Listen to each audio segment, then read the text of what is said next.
এটা ছিল আমাদের ঈদের দিন। তো ঈদের দিন তেমন কোথাও যাইনি, শুধু একটু বাইকে ঘুরবো দুজনে, মেয়েকে রেখে গিয়েছিলাম বাসায়। তো হুটহাট করে একটু টুকটাক সাজলাম, কিন্তু মনে ছিল না অনেক কিছু দিতেই। তারপরও মনে হচ্ছিল যে হালকা সাজি বোধহয় বেশি ভালো লাগছিল। হয়তো প্ল্যানিং করে অনেক মেকআপ করলেও অতটা সুন্দর লাগে না, তবে নিজের কাছে নিজেকে ভালো লাগাটাই হলো আসল। তো এরপরে দুজনে বেরিয়ে গেলাম একটু বাইকে ঘোরাঘুরি করে চারদিকে। আমরা একটু 3S গিয়েছিলাম কিছু খাবার জন্য। তো অনেক দিন থেকেই একটা ব্রাউনি খাবার ইচ্ছে ছিল, বরিশালে সেভাবে ভালো ব্রাউনি আসলে পাচ্ছিলাম না। এরপরে এখান থেকেই নিলাম ব্রাউনিটা টেস্ট করার জন্য। তো অর্ডার করলাম, আসতে আসতে আরেকটু নিজের ভিডিও করলাম। জামাটা পরে আমাকে কেমন লাগছে জানাবেন তো। আর এরপর খাবার দিয়ে গিয়েছিল, ব্রাউনিটা আসলে ভালোই ছিল।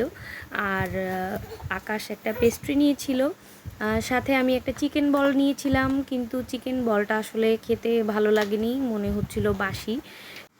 আসলে তাজা জিনিসের স্বাদই আলাদা। তো টেস্ট দেখেই বোঝা যায়, অনেক মিষ্টি ছিল, বাট প্রথমে ব্রাউনিটা খাওয়ার জন্য আর কোনো মিষ্টি নিলাম না। এরপর একটু ভিডিও করে চলে গেলাম। তো বাইরে অনেক কাঁচা ফুল দেখে সেখানে দাঁড়ালাম, আকাশকে বললাম আমাকে ফুল কিনে দেওয়ার জন্য, সেও রাজি হয়ে গেল। তো ফুলেরও অনেক একটু ভিডিও করলাম। এরপরে কিছু ফুল কিনে দিল সে আমাকে, আমার পছন্দের ফুলগুলো নিলাম। আর আসলে ফুলগুলো দেখলে খুবই ভালো লাগে, মনটা ভরে যায়, একদম ভালো লাগে মনটা।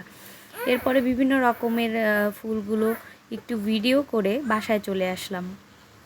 মেয়েকে যেহেতু রেখে এসেছিলাম বাসায়, তাই আসলে বেশি টাইম ঘোরা হয়নি বাইরে, কারণ বাইরে ওকে রেখে আসলেও মনটা ওর জন্য খুব খারাপ লাগে।